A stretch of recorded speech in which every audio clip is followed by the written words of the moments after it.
ಬಸವ ಐಟೆ channel videos ನೋಡಲು subscribe ಮಾಡಿ ಹಾಗೂ ಹೊಸ ವೀಡಿಯೋಗಳ ನೋಟಿಫಿಕೇಷನ್ಗಾಗಿ ಬೆಲ್ ಐಕಾನ್ ಪ್ರೆಸ್ ಮಾಡಿ.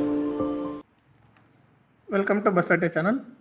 ಈ ವಿಡಿಯೋದಲ್ಲಿ ಎಲೆಕ್ಟ್ರಾನಿಕ್ಸ್ ಮೆಕ್ಯಾನಿಕ್ ಟ್ರೇಡ್ ಅವರಿಗೆ ಸೆಕೆಂಡ್ ಇಯರಲ್ಲಿ ಬರೋಂಥ ಟ್ರೇಡ್ ಥಿಯರಿ ಮತ್ತು ವರ್ಕ್ಶಾಪ್ ಕ್ಯಾಲ್ಕುಲೇಷನ್ ಆ್ಯಂಡ್ ಸೈನ್ಸ್ ಸಬ್ಜೆಕ್ಟಲ್ಲಿ ಬರೋಂಥ ಮಾಡ್ಯುಲೇಷನ್ ಇಂಡೆಕ್ಸ್ ಕ್ಯಾಲ್ಕುಲೇಷನ್ ಟಾಪಿಕ್ ಬಗ್ಗೆ ನೋಡೋಣ. ಸೊ ಇನ್ನು ಇದಕ್ಕಿಂತ ಮುಂಚೆ ಅಪ್ಲೋಡ್ ಮಾಡಿರೋ ವಿಡಿಯೋದಲ್ಲಿ ನಾವು ಆಂಪ್ಲಿಟ್ಯೂಡ್ ಮಾಡ್ಯುಲೇಷನ್ ಇಂಡೆಕ್ಸ್ ಯಾವ ಥರ ಕ್ಯಾಲ್ಕುಲೇಟ್ ಮಾಡಬೇಕಂತ ನೋಡಿದ್ವಿ. ಸೊ ಆ ವಿಡಿಯೋ ನೀವು ಮೇಲೆ ಐ ಬಟನ್ ಕ್ಲಿಕ್ ಮಾಡಿ ಆ ವಿಡಿಯೋನ ನೋಡ್ಬೋದು. ಆ್ಯಂಡ್ ಈ ವಿಡಿಯೋದಲ್ಲಿ ಫ್ರೀಕ್ವೆನ್ಸಿ ಮಾಡ್ಯುಲೇಷನ್ ಇಂಡೆಕ್ಸ್ ಯಾವ ಥರ ಕ್ಯಾಲ್ಕುಲೇಟ್ ಮಾಡಬೇಕು ಅಂತ ನೋಡೋಣ. So modulation index of FM ಅಂದರೆ ಏನು, ಫ್ರೀಕ್ವೆನ್ಸಿ ಮಾಡ್ಯುಲೇಷನ್ ಇಂಡೆಕ್ಸ್ ಅಂದರೆ ಏನಂದರೆ, modulation index of FM is defined as the ratio of the frequency deviation of modulated carrier wave to the frequency of the modulating signal or signal wave. So FM the modulation index ಏನಂದರೆ it is a ratio of frequency deviation of modulated carrier wave to the frequency of modulating signal. So modulating signal frequency ಮತ್ತು modulated carrier ಆದ frequency deviation ಏನಿರುತ್ತಲ್ಲ ಅದ್ರ ಮಧ್ಯೆ ಇರೋ ರೇಷಿಯೋಗೆ ನಾವು modulation index of FM ಅಥವಾ ಫ್ರೀಕ್ವೆನ್ಸಿ ಮಾಡ್ಯುಲೇಷನ್ ಅಂತ ಕರಿತೀವಿ. ಸೊ ಇನ್ನು ಫ್ರೀಕ್ವೆನ್ಸಿ ಡಿವಿಯೇಷನ್ ಅನ್ನೋದು ಏನಂತ ನೋಡೋದಾದರೆ, frequency deviation is the difference of the unmodulated carrier frequency and the maximum or minimum frequency of the modulated carrier wave. So frequency modulation ಮಾಡಿದಾಗ ಈ ಒಂದು ಫ್ರೀಕ್ವೆನ್ಸಿ ಡಿವಿಯೇಷನ್ ಅನ್ನೋದು ಜನ್ರೇಟ್ ಆಗುತ್ತೆ. ಸೊ ಏನದಂದರೆ, it is the difference of the unmodulated carrier frequency and the maximum or minimum frequency of the modulated carrier wave. So ಒಂದು carrier wave modulate ಮಾಡೋಕ್ಕೆ ಮುಂಚೆ ಏನು ಫ್ರೀಕ್ವೆನ್ಸಿ ಇರುತ್ತೋ ಆ ಫ್ರೀಕ್ವೆನ್ಸಿ ಮತ್ತು ಮಾಡ್ಯುಲೇಟ್ ಆದಮೇಲೆ ಫ್ರೀಕ್ವೆನ್ಸಿ ಮಾಡ್ಯುಲೇಷನಲ್ಲಿ ಏನಾಗುತ್ತೋ ಸಿಗ್ನಲ್ ವೇವ್ ಆ್ಯಂಪ್ಲಿಟ್ಯೂಡ್ ತಕ್ಕಂಗೆ ಆ frequency modulated output frequency change ಆಗ್ತಾ ಇರುತ್ತೆ. ಅಂದರೆ ಕ್ಯಾರಿಯರ್ ವೇವ್ ಫ್ರೀಕ್ವೆನ್ಸಿ ಚೇಂಜ್ ಆಗುತ್ತೆ ಸಿಗ್ನಲ್ ವೇವ್ ಆ್ಯಂಪ್ಲಿಟ್ಯೂಡ್ ಪ್ರಕಾರ. ಸೊ ಆ ಕ್ಯಾರಿಯರ್ ವೇವ್ ಫ್ರೀಕ್ವೆನ್ಸಿಲಿ ಚೇಂಜ್ ಆಗಬೇಕಾದ್ರೆ ಒಂದು ಫ್ರೀಕ್ವೆನ್ಸಿ ಚೇಂಜ್ ಆಗಿದಾಗ ಒಂದು ಮ್ಯಾಕ್ಸಿಮಮ್ ಫ್ರೀಕ್ವೆನ್ಸಿ ಕ್ರಿಯೇಟ್ ಆಗಿರುತ್ತೆ, ಆ ಪ್ಲೇಸಲ್ಲಿ ಫ್ರೀಕ್ವೆನ್ಸಿ ಮ್ಯಾಕ್ಸಿಮಮ್ ಇರುತ್ತೆ, ಇನ್ನೊಂದು ಮಿನಿಮಮ್ ಫ್ರೀಕ್ವೆನ್ಸಿ ಕ್ರಿಯೇಟ್ ಆಗುತ್ತೆ. ಆ ಟೈಮ್ ಪೀರಿಯಡಲ್ಲಿ ಫ್ರೀಕ್ವೆನ್ಸಿ ಕಮ್ಮಿ ಇರುತ್ತೆ. ಸೊ ಮೊದಲಿಗೆ ಏನು ಮಾಡ್ಯುಲೇಟ್ ಮಾಡೋಕ್ಕೆ ಮುಂಚೆ ಇರುತ್ತಲ್ಲ ಕ್ಯಾರಿಯರ್ ವೇವ್ ಫ್ರೀಕ್ವೆನ್ಸಿ, ಅದು ಮತ್ತು ಮಾಡ್ಯುಲೇಟ್ ಆದಮೇಲೆ ಮ್ಯಾಕ್ಸಿಮಮ್ ಫ್ರೀಕ್ವೆನ್ಸಿ ಇರುತ್ತಲ್ಲ ಅದು ಅಥವಾ ಮಿನಿಮಮ್ ಫ್ರೀಕ್ವೆನ್ಸಿ. ಸೊ ಅವೆರಡಕ್ಕಿರೋಂಥ ಡಿಫ್ರೆನ್ಸಿಗೆ ಫ್ರೀಕ್ವೆನ್ಸಿ ಡಿವಿಯೇಷನ್ ಅಂತ ಕರಿತೀವಿ. ಫಾರ್ ಎಕ್ಸಾಂಪಲ್ ಈಸಿಯಾಗಿ ಹೇಳೋದಾದರೆ,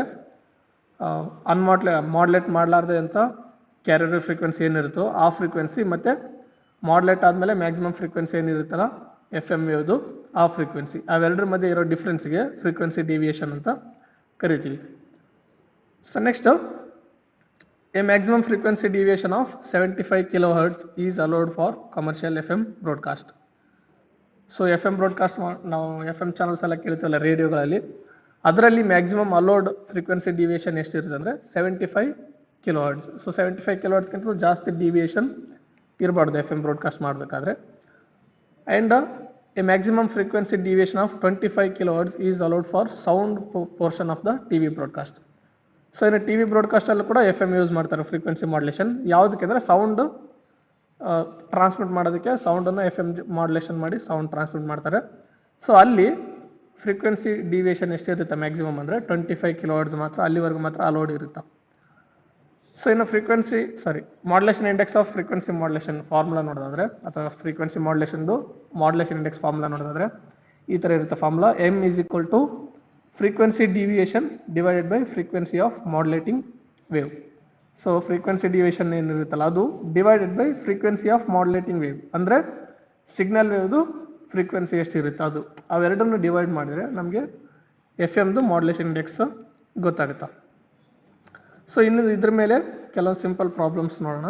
ಸೊ ಮೊದಲನೇ ಪ್ರಾಬ್ಲಮ್ ಬಂದು ಕ್ವಶನ್ ಏನಂದರೆ, a 2 kHz sinusoidal wave is modulated with a 1 MHz carrier wave. So ಏನಂದ್ರೆ ಇಲ್ಲಿ 1 MHz ಕ್ಯಾರಿಯರ್ ವೇವ್ ಜೊತೆ 2 kHz ಇರುವಂಥ ಸೈನ್ ವೇವ್ನ ಮಾಡ್ಯುಲೇಷನ್ ಮಾಡಿದ್ದಾರೆ, ಫ್ರೀಕ್ವೆನ್ಸಿ ಮಾಡ್ಯುಲೇಷನ್ ಮಾಡಿದ್ದಾರೆ. The frequency deviation after modulation is 20 kHz.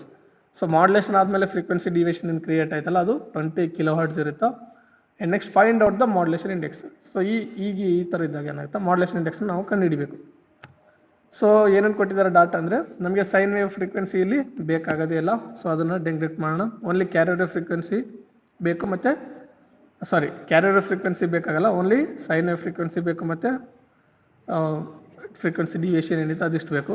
So frequency deviation 20 kilohertz ಕೊಟ್ಟಿದ್ದಾರೆ ಕ್ವಶನಲ್ಲಿ. And frequency of modulating wave ಅಥವಾ sine wave ಏನಿದೋ ಅದರ ಫ್ರೀಕ್ವೆನ್ಸಿ ಎಷ್ಟಂದರೆ 2 ಕಿಲೋಹರ್ಟ್ಸ್. ಸೊ ಇನ್ನು ಫಾರ್ಮುಲಾ ಬಂದು ಈ ಥರ ಇರುತ್ತೆ ಮಾಡ್ಯುಲೇಷನ್ ಇಂಡೆಕ್ಸ್ದು, frequency deviation divided by frequency of modulating wave. So frequency deviation 20 kilohertz ಅದ, ಸೊ ಆ ಪ್ಲೇಸಲ್ಲಿ 20 ಹಾಕೋಣ, ಫ್ರೀಕ್ವೆನ್ಸಿ ಡಿವಿಯೇಷನ್ ಪ್ಲೇಸಲ್ಲಿ 20.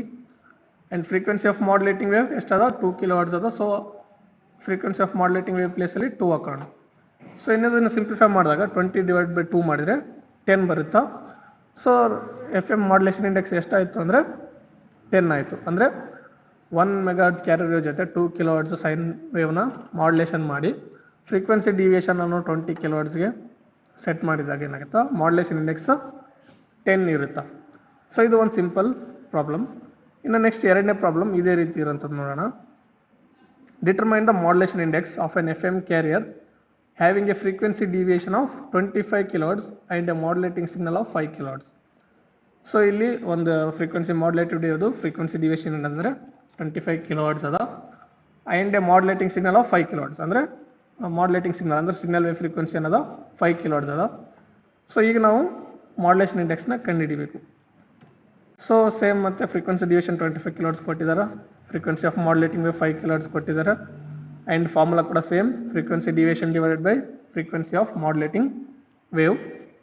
ಆ್ಯಂಡ್ ಎರಡನ್ನೂ ನಾವು ಬರ್ಕೊಂಡಾಗ ಈ ಥರ ಆಗುತ್ತೆ, ಫ್ರೀಕ್ವೆನ್ಸಿ ಡಿವಿಯೇಷನ್ ಪ್ಲೇಸಲ್ಲಿ 25 ಕಿಲೋಹರ್ಟ್ಸ್ ಅದ, ಸೊ 25 ಬರ್ಕೋಬೇಕು. ಫ್ರೀಕ್ವೆನ್ಸಿ ಆಫ್ ಮಾಡ್ಯುಲೇಟಿಂಗ್ ವೇವ್ ಪ್ಲೇಸಲ್ಲಿ 5 ಕಿಲೋಹರ್ಟ್ಸ್ ಅದ, ಸೊ 5 ಬರ್ಕೋಬೇಕು.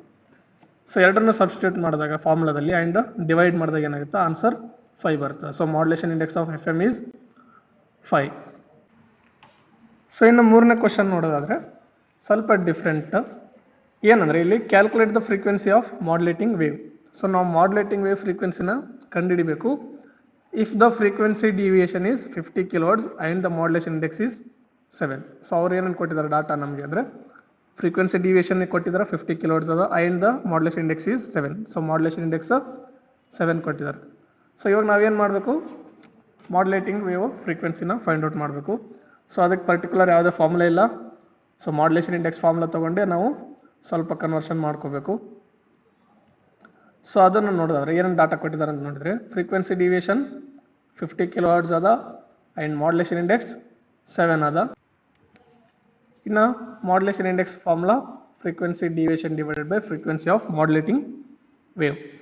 ಸೊ ಈ ಫಾರ್ಮುಲಾದಲ್ಲಿ ನಾವು ಸ್ವಲ್ಪ ಚೇಂಜಸ್ ಮಾಡ್ಕೋಬೇಕಾಗುತ್ತಾ ಫ್ರೀಕ್ವೆನ್ಸಿ ಆಫ್ ಮಾಡ್ಯುಲೇಟಿಂಗ್ ವೇವ್ ಕಂಡು ಹಿಡ್ಕೋಬೇಕಾದ್ರೆ. ಏನು ಸಿಂಪಲ್ ಚೇಂಜ್ ಅಂದರೆ ನಮಗೆ ಈಗ ಫ್ರೀಕ್ವೆನ್ಸಿ ಆಫ್ ಮಾಡ್ಯುಲೇಟಿಂಗ್ ವೇವ್ನ ಫೈಂಡ್ ಔಟ್ ಮಾಡಬೇಕು. ಸೊ ಇದನ್ನು ಹೊರಗಡೆ ತೊಗೊಂಡು ಮಾಡ್ಯುಲೇಷನ್ ಇಂಡೆಕ್ಸ್ ಏನು ಕೊಟ್ಟಿದ್ದಾರೆ ಅವರು ಅದನ್ನು ನಾವು ಫಾರ್ಮುಲಾ ಒಳಗಡೆ ಹಾಕಬೇಕಾಗುತ್ತಾ. ಸೊ ಹಿಂಗಿದಾಗ ಫಾರ್ಮುಲಾ ಈ ಥರ ಆಗುತ್ತಾ, frequency of modulating wave is equal to frequency deviation divided by modulation index. So ಇನ್ನು ಇವೆರಡು ಡಾಟನ್ನು ಕೊಟ್ಟಿದ್ದಾರೆ, 50 ಕಿಲೋಹರ್ಟ್ಸ್ ಫ್ರೀಕ್ವೆನ್ಸಿ ಡಿವಿಯೇಷನ್ ಅದ ಆ್ಯಂಡ್ ಮಾಡ್ಯುಲೇಷನ್ ಇಂಡೆಕ್ಸ್ 7 ಅದ. ಸೊ ಔಟ್ರನ್ನ ಫಾರ್ಮುಲಾದಲ್ಲಿ ಸಬ್ಸ್ಟಿಟ್ಯೂಟ್ ಮಾಡಿದ್ರೆ ಈ ಥರ ಆಗುತ್ತೆ 50 divided by 7. So frequency deviation 50, so frequency deviation ಪ್ಲೇಸಲ್ಲಿ 50 ಹಾಕೋಣ. ನೆಕ್ಸ್ಟ್ ಮಾಡ್ಯುಲೇಷನ್ ಇಂಡೆಕ್ಸ್ ಏನದ 7 ಕೊಟ್ಟಿದ್ದಾರೆ, ಸೊ ಮಾಡ್ಯುಲೇಷನ್ ಇಂಡೆಕ್ಸ್ ಪ್ಲೇಸಲ್ಲಿ 7. ಸೊ ಎರಡನ್ನೂ ಡಿವೈಡ್ ಮಾಡಿದ್ರೆ ಏನಾಗುತ್ತಾ 7.14 ಆಗುತ್ತಾ. ಸೊ ಇನ್ನು ಇಲ್ಲಿ ಫ್ರೀಕ್ವೆನ್ಸಿ ಡಿವಿಯೇಷನ್ ಕಿಲೋಹರ್ಟ್ಸಲ್ಲಿ ಇರೋದ್ರಿಂದ ನಾವು ಈ ಬರೋವಂಥ ಔಟ್ಪುಟ್ಗೆ ಕಿಲೋಹರ್ಟ್ಸ್ ಹಾಕೋಬೇಕಾಗುತ್ತಾ. ಸೊ ಮಾಡ್ಯುಲೇಟಿಂಗ್ ವೇವ್ ಫ್ರೀಕ್ವೆನ್ಸಿ ಎಷ್ಟು ಅಂದರೆ ಅಥವಾ ಫ್ರೀಕ್ವೆನ್ಸಿ ಆಫ್ ಮಾಡ್ಯುಲೇಟಿಂಗ್ ವೇವ್ ಎಷ್ಟು ಅಂದರೆ 7.14 ಕಿಲೋಹರ್ಟ್ಸ್. ಸೊ ಇದಿಷ್ಟು ಒಂದು ಸಿಂಪಲ್ 3 ಪ್ರಾಬ್ಲಮ್ಸ್. ನೆಕ್ಸ್ಟ್ 4ನೇದು ಸ್ವಲ್ಪ ಇದು ಕಷ್ಟ ಆಗಿರೋಂಥ ಪ್ರಾಬ್ಲಮ್. ಸೊ ಇಲ್ಲಿ ಮಾಡ್ಯುಲೇಷನ್ ಇಂಡೆಕ್ಸ್ ಕಂಡುಹಿಡಿಯೋದು ಇರಲ್ಲ, ಫ್ರೀಕ್ವೆನ್ಸಿ ಡಿವಿಯೇಷನ್ ಕೊಟ್ಟಿದ್ದಾರೆ. ನಾವೇನು ಕಂಡುಹಿಡಿಬೇಕಾದ್ರೆ ಮಾಡ್ಯುಲೇಷನ್ ಇಂಡೆಕ್ಸ್ದು ಪರ್ಸೆಂಟ್ ಕಂಡುಹಿಡಿಬೇಕು ಅಥವಾ ಪರ್ಸೆಂಟ್ ಆಫ್ ಮಾಡ್ಯುಲೇಷನ್ನ ಕಂಡುಹಿಡಿಬೇಕು. ಸೊ ಹಂಗೆ question ಏನದಂದರೆ an FM transmission has a frequency deviation of 18.75 kilohertz. Calculate percent of modulation for 1 FM commercial broadcast and 2 for sound portion of the TV broadcast. So ಒಂದು FM transmission ಇದೆ, ಅಲ್ಲಿ frequency deviation ಎಷ್ಟದಂದರೆ 18.75 kilohertz ಅದ. ಅಂದರೆ modulate ಆಗಿರೋಂಥ frequency modulated ವೇವ್ದು 18.75 kilohertz frequency deviation ಅದ. So ಇವಾಗ ನಾವೇನು ಕಂಡುಹಿಡಬೇಕಂದ್ರೆ ಪರ್ಸೆಂಟ್ ಆಫ್ ಮಾಡ್ಯುಲೇಷನ್ ಕಂಡುಹಿಡಬೇಕು, ಎರಡಕ್ಕೆ ಕಂಡುಹಿಡಬೇಕು. ಒಂದು ಎಫ್ ಎಮ್ ಕಮರ್ಷಿಯಲ್ ಬ್ರಾಡ್ಕಾಸ್ಟಲ್ಲಿ ಎಷ್ಟು ಪರ್ಸೆಂಟ್ ಆಫ್ ಮಾಡ್ಯುಲೇಷನ್ ಅದ, ಆ್ಯಂಡ್ ಟಿ ವಿಯಲ್ಲಿ ಟ್ರಾನ್ಸ್ಮಿಟ್ ಮಾಡೋಂಥ ಎಫ್ ಎಮ್ ಸೌಂಡ್ ಪೋರ್ಷನ್ಗೆ ಎಷ್ಟು ಪರ್ಸೆಂಟ್ ಆಫ್ ಮಾಡ್ಯುಲೇಷನ್ ಅದ ಅಂತ ಕಂಡುಹಿಡಬೇಕು. ಸೊ ಇನ್ನು ಏನು ಡಾಟಾ ಕೊಟ್ಟಿದ್ದಾರೆ, ಓನ್ಲಿ ಫ್ರೀಕ್ವೆನ್ಸಿ ಡಿವಿಯೇಷನ್ ಕೊಟ್ಟಿದ್ದಾರೆ 18.75 ಕಿಲೋಹರ್ಟ್ಸ್ ಆಯಿತು. ಸೊ ಮೊದಲನೇ ಸೊಲ್ಯೂಷನ್ ನೋಡೋದಾದ್ರೆ, ಮೊದಲನೇ ಕ್ವಶನ್ಗೆ ಆನ್ಸರ್ ನೋಡೋದಾದ್ರೆ, ಅಂದರೆ ಎಫ್ ಎಮ್ ಕಮರ್ಷಿಯಲ್ ಬ್ರಾಡ್ಕಾಸ್ಟಲ್ಲಿ ಎಷ್ಟು ಪರ್ಸೆಂಟ್ ಮಾಡ್ಯುಲೇಷನ್ ಆಯಿತು ಅಂತ ನೋಡೋದಾದ್ರೆ, ಸೊ ಒಂದು ಸ್ಟೇಟ್ಮೆಂಟ್ ಇದೆ, a maximum frequency deviation of 75 kilohertz is allowed for commercial F M broadcast.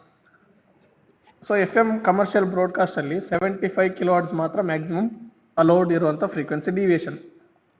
So ನಾವು ಇದನ್ನು ಈಗ 100% ಅಂತ ಕನ್ಸಿಡರ್ ಮಾಡಬೇಕು. ಅಂದರೆ 75 ಆದರೆ 100% ಆಫ್ ಮಾಡ್ಯುಲೇಷನ್, 75 ಕಿಲೋಹರ್ಟ್ಸ್ ಆದರೆ 100% ಆಫ್ ಮಾಡ್ಯುಲೇಷನ್. ಸೊ ಈಗ ನಮಗೆ ಆಗಿರೋದೆಷ್ಟು, 18.75 ಕಿಲೋಹರ್ಟ್ಸ್ ಅಷ್ಟೇ. ಸೊ ಹಂಗಾದಾಗ ನಾವು ಈಗ ಪರ್ಸೆಂಟೇಜ್ ಕಂಡುಹಿಡಿಬೇಕಾದ್ರೆ, ಸೊ ಅದಕ್ಕೆ ಒಂದು ಫಾರ್ಮುಲಾ ಇದೆ, percent of modulation for F M commercial broadcast is equal to frequency deviation divided by maximum frequency deviation multiplied by 100. So ಇದಕ್ಕೆ ಈ ಫಾರ್ಮುಲಾ ಏನಂದರೆ, ಇಲ್ಲಿ ಫ್ರೀಕ್ವೆನ್ಸಿ ಡಿವಿಯೇಷನ್ ಪ್ಲೇಸಲ್ಲಿ ಈಗೇನಿದೆ ಎಫ್ ಎಮ್ದು ಫ್ರೀಕ್ವೆನ್ಸಿ ಡಿವಿಯೇಷನ್ 18.75 ಅನ್ನೋದು ಅದನ್ನು ಹಾಕೋಬೇಕಾಗುತ್ತಾ. ಮ್ಯಾಕ್ಸಿಮಮ್ ಫ್ರೀಕ್ವೆನ್ಸಿ ಡಿವಿಯೇಷನಲ್ಲಿ ಮ್ಯಾಕ್ಸಿಮಮ್ ಅಲೌಡ್ ಫ್ರೀಕ್ವೆನ್ಸಿ ಎಷ್ಟು 75 ಕಿಲೋಹರ್ಟ್ಸ್ ಅದ. ಸೊ 75 ಕಿಲೋಹರ್ಟ್ಸ್ ಇಲ್ಲಿ ಹಾಕೋಬೇಕು, ಆ್ಯಂಡ್ ಅವೆರಡನ್ನ ಡಿವೈಡ್ ಮಾಡಿ 100ಗೆ ಮಲ್ಟಿಪ್ಲೈ ಮಾಡಿದರೆ ಎಷ್ಟು ಪರ್ಸೆಂಟ್ ಆಫ್ ಮಾಡ್ಯುಲೇಷನ್ ಅಂತ ಗೊತ್ತಾಗುತ್ತೆ. ಸೊ ನೆಕ್ಸ್ಟ್ ಇಲ್ಲಿ ನೋಡ್ಬೋದು ನೀವು ಯಾವ ಥರ ಅಂತ. ಸೊ ಫ್ರೀಕ್ವೆನ್ಸಿ ಡಿವಿಯೇಷನ್ ಪ್ಲೇಸಲ್ಲಿ 18.75 ಹಾಕ್ಕೊಂಡಿದ್ದೀವಿ, ಕ್ವಶನಲ್ಲಿ ಕೊಟ್ಟಿರೋದು, and divided by maximum frequency ಡಿವಿಯೇಷನಲ್ಲಿ ಪ್ಲೇಸಲ್ಲಿ 75 ಹಾಕ್ಕೊಂಡಿದ್ದೀವಿ. ಸೊ ಇನ್ನು 2 ಕಿಲೋಹರ್ಟ್ಸಲ್ಲಿ ಇರೋದ್ರಿಂದ ನಾವು ಯೂನಿಟ್ ಹಾಕ್ಕೊಳ್ಳೋದೇನು ಬೇಕಾಗಲ್ಲ, ಅಥವಾ ಕಿಲೋ ವ್ಯಾಲ್ಯೂ ಹಾಕ್ಕೊಳ್ಳೋದು ಕೂಡ ಬೇಕಾಗಲ್ಲ. ಎರಡು ಸೇಮ್ ಇರೋದ್ರಿಂದ ಒಂದಕ್ಕೊಂದು ಕ್ಯಾನ್ಸಲ್ ಆಗ್ತವೆ. And multiplied by 100 that is equal to 18.75 divided by 75 ಮಾಡಿದರೆ 0.25 ಆಗುತ್ತೆ. ಸೊ ನೀವು ಕ್ಯಾಲ್ಕುಲೇಟರಲ್ಲಿ ಮಾಡಿ ನೋಡ್ಬೋದು.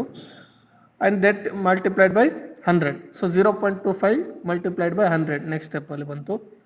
And that is equal to total answer ಏನು ಬಂತಂದರೆ 25%. ಸೊ ಅಂದರೆ ಎಫ್ ಎಮ್ ಬ್ರಾಡ್ಕಾಸ್ಟಲ್ಲಿ ಪರ್ಸೆಂಟ್ ಆಫ್ ಮಾಡ್ಯುಲೇಷನ್ ಎಷ್ಟಿದೆ, 18.75 ಕಿಲೋಹರ್ಟ್ಸ್ ಡಿವಿಯೇಷನ್ ಇದ್ದಾಗ ಅಂದರೆ 25% ಆಫ್ ಮಾಡ್ಯುಲೇಷನ್ ಇದೆ. ಸೊ ಇದು ಒಂದನೇ ಕ್ವಶನ್ ಆಯಿತು. ಇನ್ನು ಎರಡನೇ ಕ್ವಶನ್ ಏನಿದೆ, ಟಿ ವಿ ಬ್ರಾಡ್ಕಾಸ್ಟಲ್ಲಿ ಎಫ್ ಎಮ್ ಸೌಂಡ್ ಪೋರ್ಷನ್ದು ಕೂಡ ಎಷ್ಟು ಪರ್ಸೆಂಟ್ ಆಫ್ ಮಾಡ್ಯುಲೇಷನ್ ಅಂತ ಕಂಡುಹಿಡಿಬೇಕು. ಸೊ ಅದರದ್ದು ಒಂದು ಸ್ಟೇಟ್ಮೆಂಟ್ ಅದ, ಏನಂದರೆ a maximum frequency deviation of 25 kilohertz is allowed for sound portion of the T V broadcast. So T V ಬ್ರಾಡ್ಕಾಸ್ಟಲ್ಲಿ ಸೌಂಡ್ ಪೋರ್ಷನ್ ಟ್ರಾನ್ಸ್ಮಿಟ್ ಮಾಡೋಕ್ಕೆ ಎಫ್ ಎಮ್ನ ಬಳಸ್ತಾರೆ, ಆ್ಯಂಡ್ ಅಲ್ಲಿ ಅಲೋ ಮಾಡಿರೋಂಥ ಮ್ಯಾಕ್ಸಿಮಮ್ ಫ್ರೀಕ್ವೆನ್ಸಿ ಡಿವಿಯೇಷನ್ ಎಷ್ಟಾದರೆ 25 ಕಿಲೋಹರ್ಟ್ಸ್. ಸೊ ಇಲ್ಲಿ ನಾವೇನು ಮಾಡ್ಬೇಕಂದ್ರೆ, ಇದಕ್ಕೂ ಒಂದು ಫಾರ್ಮುಲಾ ಬರುತ್ತೆ, ಏನಂದರೆ percent of modulation for sound portion is equal to frequency deviation divided by maximum frequency deviation multiplied by 100. So ಇಲ್ಲಿ ಫ್ರೀಕ್ವೆನ್ಸಿ ಡಿವಿಯೇಷನಲ್ಲಿ ಸೇಮ್ ಅದೇ 18.75 ಕಿಲೋಹರ್ಟ್ಸ್ ಹಾಕೋಬೇಕು, ಕ್ವಶನಲ್ಲಿ ಕೊಟ್ಟಿರೋದು. ಆ್ಯಂಡ್ ಮ್ಯಾಕ್ಸಿಮಮ್ ಫ್ರೀಕ್ವೆನ್ಸಿ ಡಿವಿಯೇಷನಲ್ಲಿ ಮ್ಯಾಕ್ಸಿಮಮ್ ಅಲೌಡ್ ಫ್ರೀಕ್ವೆನ್ಸಿ ಡಿವಿಯೇಷನ್ ಎಷ್ಟದ 25 ಕಿಲೋಹರ್ಟ್ಸ್ ಅದ. ಸೊ ಅದನ್ನು ಹಾಕೋಬೇಕು. ಸೊ ಎರಡನ್ನು ಡಿವೈಡ್ ಮಾಡಿ ಮಲ್ಟಿಪ್ಲೈಡ್ ಬೈ 100 ಮಾಡಿದರೆ ನಮಗೆ ಪರ್ಸೆಂಟ್ ಆಫ್ ಮಾಡ್ಯುಲೇಷನ್ ಗೊತ್ತಾಗುತ್ತಾ. ಸೊ ಟಿ ವಿಯಲ್ಲಿ ಸೌಂಡ್ ಪೋರ್ಷನ್ಗೆ ಇರೋಂಥ ಪರ್ಸೆಂಟ್ ಆಫ್ ಮಾಡ್ಯುಲೇಷನ್ ಇದು. ಸೊ ನೆಕ್ಸ್ಟ್ ಸ್ಟೆಪ್ಪಲ್ಲಿ ನೋಡ್ಬೋದು, ಸೇಮ್ ಫ್ರೀಕ್ವೆನ್ಸಿ ಡಿವಿಯೇಷನಲ್ಲಿ 18.75 ಹಾಕೋಬೇಕು, ಡಿವೈಡೆಡ್ ಬೈ ಮ್ಯಾಕ್ಸಿಮಮ್ ಫ್ರೀಕ್ವೆನ್ಸಿ ಡಿವಿಯೇಷನಲ್ಲಿ 25 and multiplied by 100. And that is equal to 18.75 divided by 25 ಮಾಡಿದ್ರೆ 0.75 ಆಗುತ್ತಾ. ಸೊ ಕ್ಯಾಲ್ಕುಲೇಟರಲ್ಲಿ ಮಾಡ್ಬೋದು ನೀವು. Multiplied by 100 is equal to 75%. And that is equal to percentage of modulation for sound portion of the T V broadcast is 25%. So ಒಂದು F M transmission frequency deviation 18.75 kilohertz ಇದ್ದಾಗ F M commercial ಬ್ರಾಡ್ಕಾಸ್ಟಲ್ಲಿ ಅದು 25% ಏನಾಗಿರುತ್ತೆ, modulation ಆಗಿರುತ್ತೆ. And T V ಬ್ರಾಡ್ಕಾಸ್ಟಲ್ಲಿ sound percent of modulation ಎಷ್ಟಿರುತ್ತೆ ಅಂದರೆ 75% ಇರುತ್ತೆ. ಸೊ ಇದಿಷ್ಟು ಏನಂದರೆ ಕೆಲವೊಂದು ಎಫ್ ಎಮ್ ಫ್ರೀಕ್ವೆನ್ಸಿ ಮಾಡ್ಯುಲೇಷನಲ್ಲಿ ಮಾಡ್ಯುಲೇಷನ್ ಇಂಡೆಕ್ಸ್ ಯಾವ ಥರ ಕ್ಯಾಲ್ಕುಲೇಟ್ ಮಾಡಬೇಕು ಅನ್ನೋದು. ಸೊ ವಿತ್ ಫಾರ್ಮುಲಾ ಆ್ಯಂಡ್ ಕೆಲವೊಂದು 4 ಸಿಂಪಲ್ ಪ್ರಾಬ್ಲಮ್ಗಳು. ಸೊ ಇನ್ನು ಈ ವಿಡಿಯೋ ನಿಮ್ಗೆ ಇಷ್ಟ ಆಗಿದ್ರೆ ಲೈಕ್ ಮಾಡಿ, ಶೇರ್ ಮಾಡಿ, ಮತ್ತು ಈ ವಿಡಿಯೋದಲ್ಲಿ ನಿಮ್ಗೆ ಏನಾದ್ರು ಡೌಟ್ಸ್ ಇದ್ದರೆ ಅಥವಾ ಕ್ವಶನ್ ಇದ್ದರೆ ವಿಡಿಯೋ ಬಗ್ಗೆ ಕಮೆಂಟ್ ಬಾಕ್ಸಲ್ಲಿ ಕಮೆಂಟ್ ಮಾಡಿ. And finally Basava I T I ಚಾನಲ್ನ ಸಬ್ಸ್ಕ್ರೈಬ್ ಮಾಡಿ. Thank you.